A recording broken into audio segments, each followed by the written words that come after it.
अन्य महत्वना समाचार भाजप अध्यक्ष नितिन नवीने પોતાની નવી ટીમની જાહેરાત કરી છે, જેમાં 13 ઉપાધ્યક્ષ અને 8 મહાસચિવ બનાવવામાં આવ્યા છે। સ્મૃતિ ઈરાની મહાસચિવ, વસુંધરા રાજે રાષ્ટ્રીય ઉપાધ્યક્ષ બનાવવામાં આવ્યા છે। બીએલ સંતોષ સંગઠન મહામંત્રી બન્યા છે। પાર્ટીએ 2027ની ઉત્તર પ્રદેશ વિધાનસભા ચૂંટણીને ધ્યાનમાં રાખીને પોતાની ટીમ તૈયાર કરી છે। ટીમમાં યુપીના 6 પદાધિકારીઓ છે, જ્યારે રાજસ્થાનથી 3, દિલ્હીમાંથી 6, મહારાષ્ટ્રમાંથી 4, उत्तराखंड, ओडिशा, आंध्र प्रदेश, पंजाब, बंगाल, केरल और बिहार में बे चेहराओं ने स्थान आपवामां आव्युं छे। ज्यारे गुजरात में वर्षाबेन दोशी ने राष्ट्रीय उपाध्यक्ष बनावाया है। जगदीश पटेल, रोहन गुप्ता ने राष्ट्रीय संगठन मंत्री बनावाया है, ज्यारे हेमांग जोशी ने युवा मोर्चा राष्ट्रीय अध्यक्ष की जवाबदारी सौंपवामां आवी छे।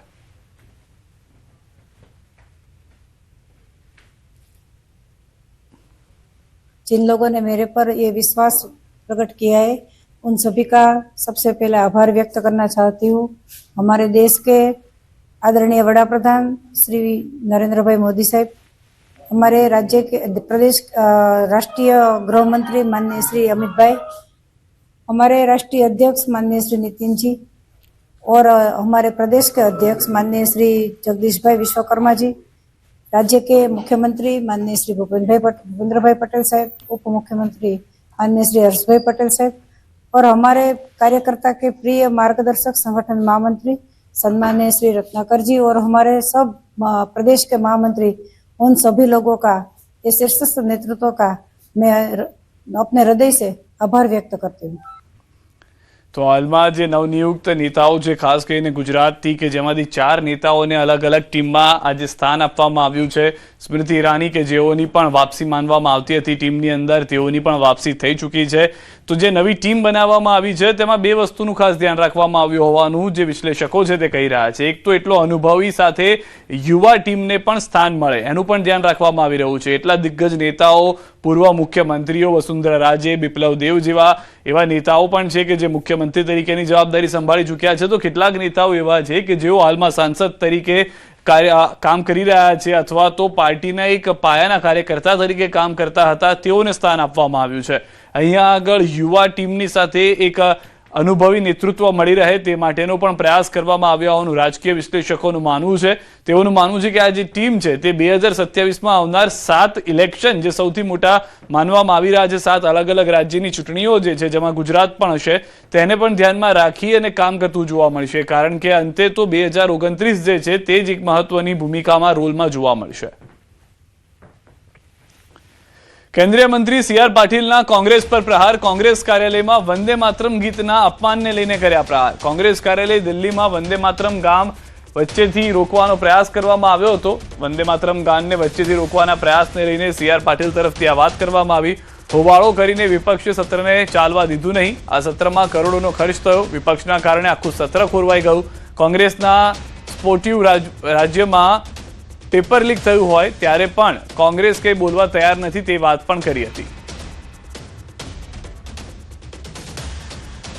15મી ઓગસ્ટના દિવસે કોંગ્રેસ કાર્યાલય દિલ્હીની અંદર જ્યારે વંદે માતરમનું ગાન ચાલતું હતું અને પૂરેપૂરું ગાન એ જે ગીત છે આખું વગાડવાનું હતું, એને બદલે વચ્ચેથી રોકવાનો પ્રયત્ન થયો ને આખા દેશે જોયો છે કે જે વ્યક્તિને આ દેશની અંદર આટલા બધા મહત્ત્વના સ્થાન ઉપર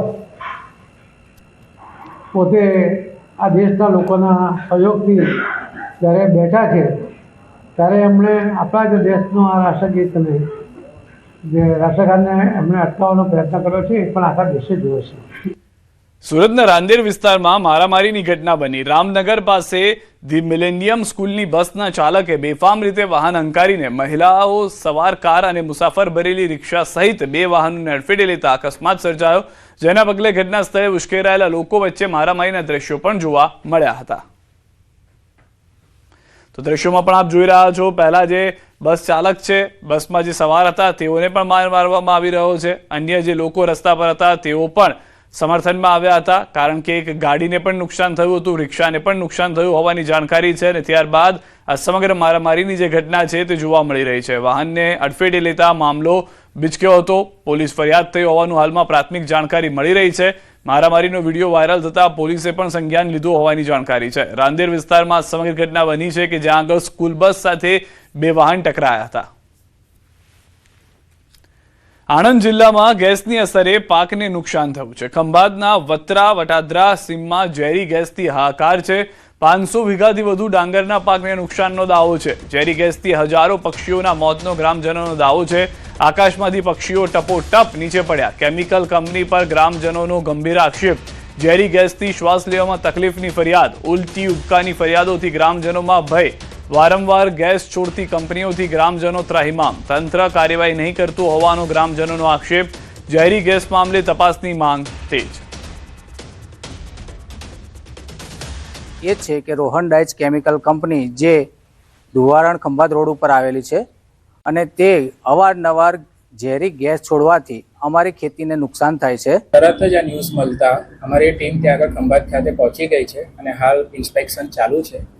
બરાબર, એ તો ત્યાં જેટલી બી કંપનીઝ છે એ બધાનું ઇન્સ્પેક્શન કરી ત્યાંનું એર પોલ્યુશન મોનિટરિંગ કરશું.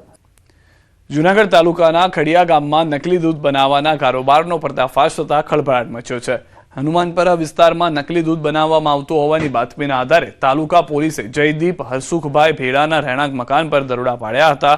દરોડા દરમિયાન આશરે 60 લીટર શંકાસ્પદ દૂધ, પામોલીન તેલના 3 ડબ્બા અને દૂધ બનાવવા માટે વપરાતો મિલ્ક પાવડર પણ મળી આવ્યો હતો.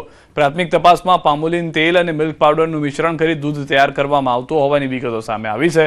મામલો સામે આવતા પોલીસે ફૂડ સેફટી વિભાગને જાણ કરી. ફૂડ વિભાગની ટીમ સ્થળ પર પહોંચી શંકાસ્પદ દૂધ સહિત પામોલીન તેલ અને મિલ્ક પાવડરના સેમ્પલ લઈ લેબોરેટરીમાં મોકલાયા. હાલ શંકાસ્પદ દૂધનો નાશ કરવામાં આવ્યો છે, જ્યારે અન્ય સામગ્રી સીલ કરી દેવામાં આવી છે.